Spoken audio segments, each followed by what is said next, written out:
सोचिए, एक ऐसी दुनिया के बारे में जो शायद अपने जमाने से कहीं आगे थी। बड़े बड़े शहर, कमाल की टेक्नोलॉजी, और फिर एक दिन सब कुछ खामोश हो गया। ये कहानी है सिंधु घाटी सभ्यता की, एक ऐसा रहस्य जिसे आज हम मिलकर सुलझाने की कोशिश करेंगे। तो सबसे बड़ा सवाल यही है कि लाखों लोगों की एक पूरी की पूरी सिविलाइजेशन आखिर गायब कैसे हो सकती है। मतलब एक ऐसी सभ्यता जो इंजीनियरिंग और प्लानिंग में इतनी जबरदस्त थी, वो अपने पीछे सिर्फ सवाल क्यों छोड़ गई। चलिए इस पहेली को सुलझाना शुरू करते हैं। सबसे पहले जरा इसके साइज को समझते हैं। हम बात कर रहे हैं 20 लाख वर्ग किलोमीटर की। ये आज के भारत के आधे से भी ज्यादा इलाका है। उस वक्त की दो सबसे बड़ी सिविलाइजेशन मिस्र और मेसोपोटामिया, दोनों को मिला भी दें तो भी सिंधु घाटी उनसे बड़ी थी। ये सही मायनों में एक एंशिएंट सुपर पावर थी। तो आखिर ये सभ्यता थी क्या? चलिए इसकी बुनियाद को समझते हैं। इसे हड़प्पा सभ्यता भी कहते हैं, और ये सिर्फ कुछ गांवों का झुंड नहीं था। नहीं, ये एक बहुत ही जटिल शहरी समाज था जिसकी प्लानिंग और कल्चर ने उस जमाने की दुनिया में एक नया बेंचमार्क सेट कर दिया था। और देखिए, ये कोई रातों रात बनी सिविलाइजेशन नहीं थी। हजारों साल लगे इसे विकसित होने में। 7,500 ईसा पूर्व के छोटे छोटे गांवों से ये लोग 2600 ईसा पूर्व तक बड़े बड़े महानगर बनाने लगे थे।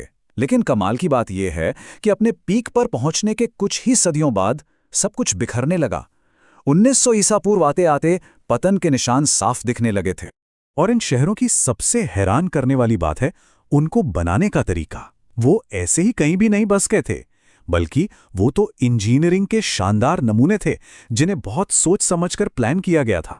जरा आज के मॉडर्न शहरों जैसे न्यूयॉर्क या चंडीगढ़ के बारे में सोचिए, जहां सड़कें एकदम सीधी ग्रिड में बनी होती हैं।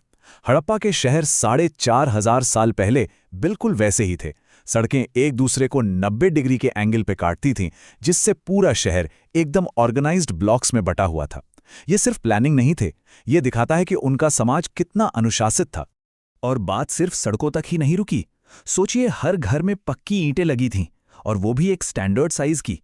हर घर में अपना बाथरूम था, और वो भी शहर के अंडरग्राउंड ड्रेनेज सिस्टम से जुड़ा हुआ। उन्होंने बड़े बड़े पब्लिक बाथ्स, अनाज रखने के लिए गोदाम, और यहां तक कि कूड़ा इकट्ठा करने के लिए म्यूनिसिपल डस्टबिन्स भी बनाए थे।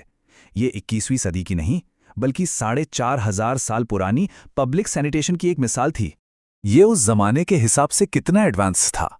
चलिए इसकी तुलना उस वक्त की दूसरी बड़ी सभ्यताओं से करते हैं। एक तरफ मेसोपोटामिया की टेढ़ी मेढ़ी संकरी गलियां थीं, मिस्र के लोग कच्ची ईंटें इस्तेमाल करते थे। और दूसरी तरफ थे हड़प्पा के लोग, जिनके पास थे चौड़े ग्रिड वाले रास्ते, पक्की ईंटें और शानदार ड्रेनेज सिस्टम। मतलब ये लोग अर्बन लिविंग में बाकियों से मीलों आगे थे। अच्छा, तो सवाल ये है कि हम ये सब जानते कैसे हैं?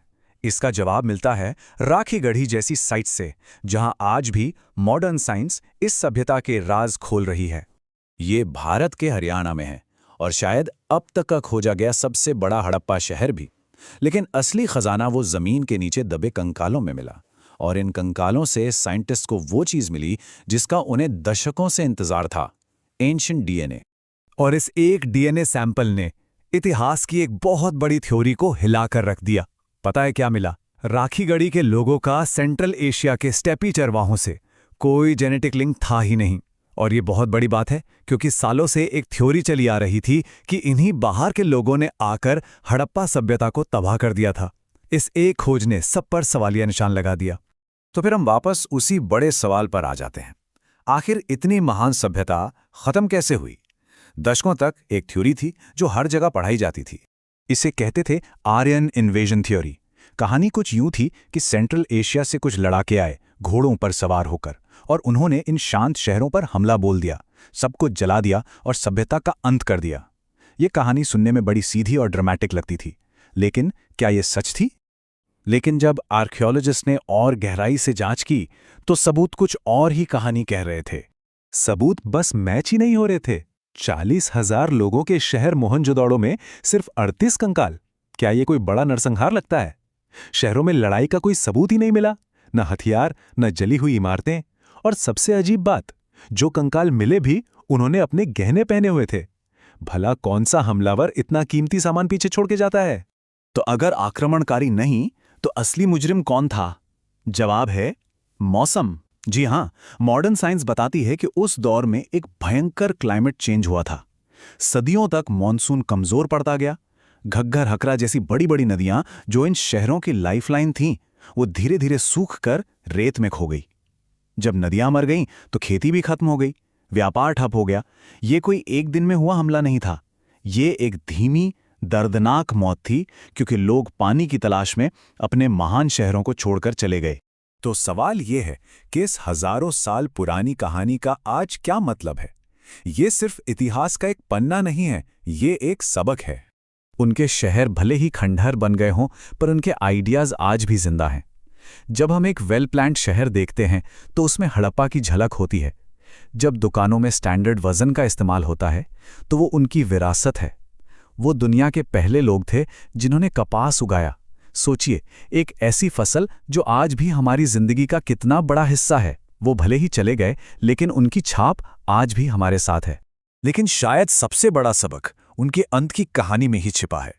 ये कहानी हमें एक बहुत जरूरी बात याद दिलाती है कि कोई भी सिविलाइजेशन, चाहे कितनी भी एडवांस क्यों ना हो, आखिरकार अपने पर्यावरण पर ही निर्भर करती है। और यहीं पर सोचने के लिए एक आखिरी सवाल है। अगर बदलता हुआ मौसम दुनिया की इतनी महान और ताकतवर सभ्यता को मिटा सकता है, तो उसकी कहानी से हमें आज अपने भविष्य के लिए क्या सीखना चाहिए?